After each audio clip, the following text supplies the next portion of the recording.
Hey guys, welcome back to the channel. Shantia here.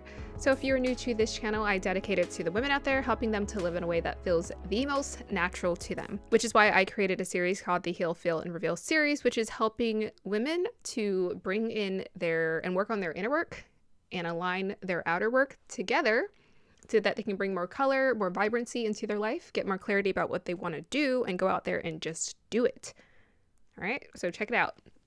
Also, check out my Monday Motivation series where I share shorter snippets of advice, life advice for how to just feel good and how do we improve in our relationships? How do we cultivate a healthier mindset approach to life in general? All right, so welcome guys. Today we are doing the deep dive on Mark and Lindsey. I'm going to be doing a deep dive for all of the couples. I am not entirely sure when I'm going to finish this or how long the series is going to be. It might be a 2-week period, but I'm going to be releasing this one before decision day, ideally.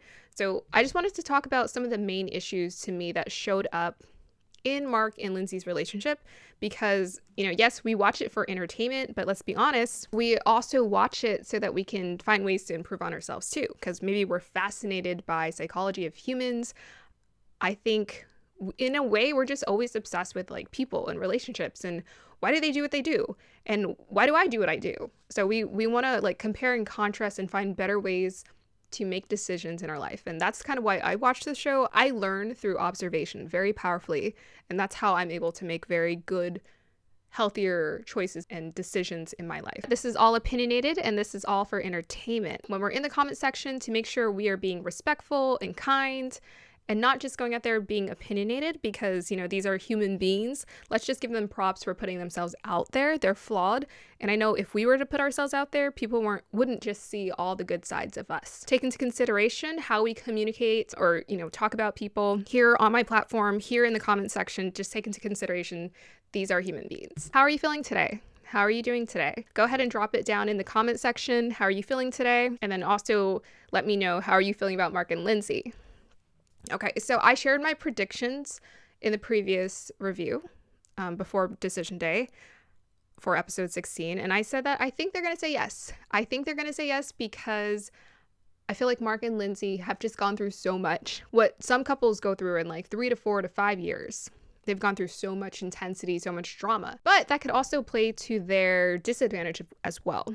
Because I'm sure Mark, who's considering and already thinking about getting out of this relationship by saying, hey, what would it look like if I wasn't in this relationship? The fact that he's considering it is just showing that he's looking for an out, which absolutely, yes, you should look for an out. It's not exactly a healthy dynamic, right? And we're going to talk about why that is. The primary thing that kept showing up for me is the wound mate. So I'm sure you've searched the internet before and you've heard about wound mates versus helpmates. So wound mates is when two people come together. We're always doing our healing, right? But sometimes two people come together, they bring in all of their stuff, we all bring in our stuff, and they don't want to look at it. They don't want to improve on it. They don't want to work on it.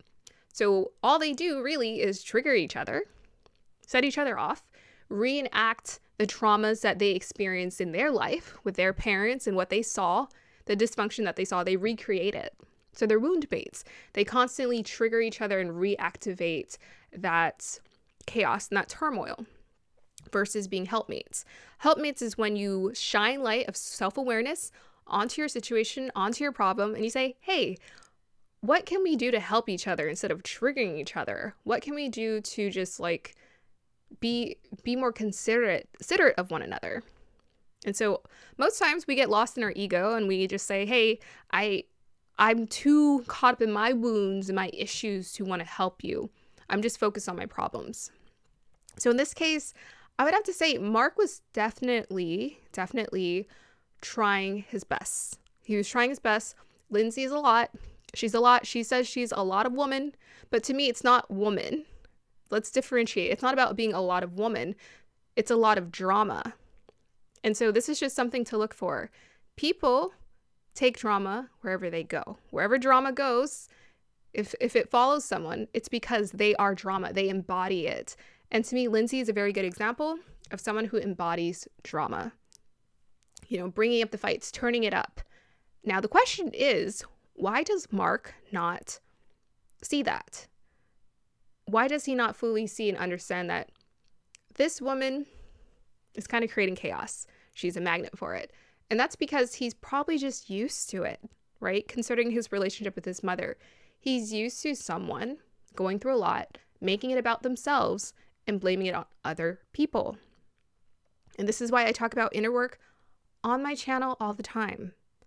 Because when we do our inner work and we try to bring in some self-awareness into what we're doing, then we realize, I'm creating the chaos. How can I improve on this situation? So that's the thing.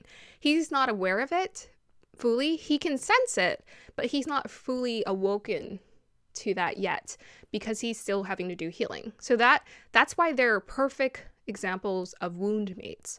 Now, Lindsey wants to care for him and she can be that giver to him and take care and be supportive, but she also takes it out on him. So this is something I think people also tend to do in relationships. They'll help out, but they'll take it out on their partner that their partner isn't pulling their end. So this is kind of like a form of narcissism. Let's just say it. When you're just so focused on yourself, you can't even see your partner's hurting. The other thing I would call it is the mother wound. So the mother wound, often if you don't have or you haven't formulated a healthy bond with your mothering figure in your life, you're not feeling nourished, you don't know how to receive. So it blocks your ability to receive in relationships, and it blocks your ability to receive abundance in life in general, therefore the chaos. So I think Lindsey it's obvious, like with her relationship with her mom. At first I was like, okay, what is this exactly? What do we call this that she's going through in this chaos? And honestly, it's just the mother wound. It's the inability to receive. Because what you learn from your mother, what you learn from the feminine in your relationship is you learn how to receive. What you learn from the masculine is you learn how to do, support, protect, secure. But what you learn from the mother is you learn how to receive the love, how to feel like cozy and warm and cared for and emotionally nourished. So in astrology, because I am into astrology, the moon is a representation of the mother. The sun is a representation of the father. So the sun is like your vitality, your ability to go out there, do things in the world, feel confident. So if you have a really healthy relationship with your father, most likely you can do those things very well, very well. The moon signifies your emotion, your perception, how you perceive and take in things, how you emote, how you feel. And so if the moon is afflicted, or your relationship with your mother is afflicted, then it impacts your ability to perceive things with clarity. So you might be shining a darker light on everything, a shadow. You'll be putting a shadow on every relationship, everything you experience in your life. So it doesn't really matter what Lindsey, how many relationships she gets into, because of her inability to fully receive someone's love, because of the healing that she's needing to do, she's going to project onto her partners that they're not being enough. So your partner, whoever you chose when you fell in love with them, they already are enough. It's truly us, when you do your inner work, when you do your own transformative work and take accountability for what you need to do, your partner will wake up with you because you guys are like energetic soulmates. It's just what you do when you sign up for marriage. It's what you do when you sign up to be together. Let's talk about something that Mark and Lindsey did really great. What they did great was the loving, caring, the nourishment. I felt like compared to other couples, because they both have been through so much and they feel very deeply and they're willing to open themselves up, that they were able to give, shed those tears in front of each other. Something Jasmina and Michael weren't really able to crack the surface of. They were trying, but the connection wasn't really forming. I think Lindsey and Mark have had enough relationship experience that they feel like they can have that vulnerability. The vulnerability isn't really a question, whether they can access that or not. It's more of setting aside the egos and paying attention to we're on the same team, we're here to work together. What they did really well is they were really caring towards one another. They were very supportive in that sense as like a husband and wife. And what I think they displayed really well was the masculine and feminine polarity. So, you know, yes, we can say Lindsey's a lot, but she also has like a magnetism about her. There's like an attractiveness because she has this confidence where she's just like, this is who she's unapologetically who she is. When a woman owns that unapologetically, this is who I am, it makes you very magnetic. It makes you very attractive. So you can pull in as many suitors as you want. Keeping them, however, is the inner work. Stabilizing your relationship is the inner work, because women carry most of the emotional foundation in the relationship. So the more centered she is, the more centered he will be, because that masculine energy, they follow the feminine, because the feminine owns the energy in the relationship. She owns it. Whereas he kind of is responding to you, right? So this is why, even though they have some of that polarity, that attractiveness, she's playful, she's magnetic, she's unapologetically who she is, she was still trying to dominate her partner. And that's what happens when you don't surrender. When you don't surrender, you try to dominate your partner, you try to control them, you try to tell them, hey, do this, and nag at them. Now you're repelling them.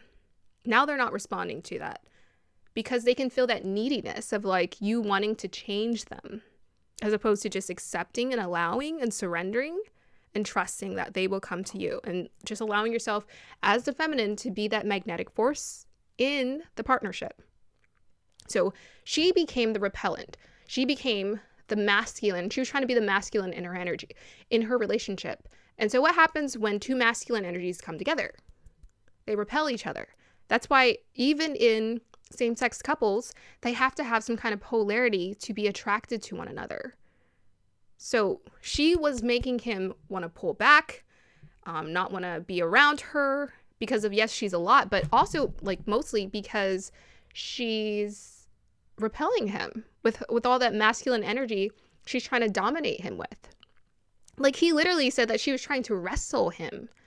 You're really going to have problems finding a partner who you're physically and emotionally trying to dominate over. So it's not about being this idea of a lesser woman. It's just stop being lesser of the masculine energy. Be less of that. Be more of a woman. That's the irony. Be more of a woman, and your partner will be drawn towards you. They will want to be around you, and you won't become this repellent in your relationship. So the nagging, it obviously doesn't work. They were putting it on full display for us. You know, she's like, you don't do this, you don't do that. That's not going to make him want to stay with you. It's just going to make him want to question, like, why am I here? What is this? And why was she so attached to wanting him to change? It's because she wants and she craves that love so deeply. But the irony is, like, the more we want it and need it, the more it kind of like pulls away from us. We have to like leave space for the magic to happen. Okay, so I think that's my official deep dive on Lindsey and Mark. I'm not sure that there's anything else that I want to talk about for the two of them. Not really. So I hope you guys enjoyed that deep dive into Mark and Lindsey. Make sure you check out all of my other videos, my other series. Check out my website. What else I got? What else? Anything? Everything? And I will be back with another deep dive for another one of the couples, another review, Monday Motivation, Heal Feel Reveal series, all of that. Hope you guys have a wonderful day or evening. Bye.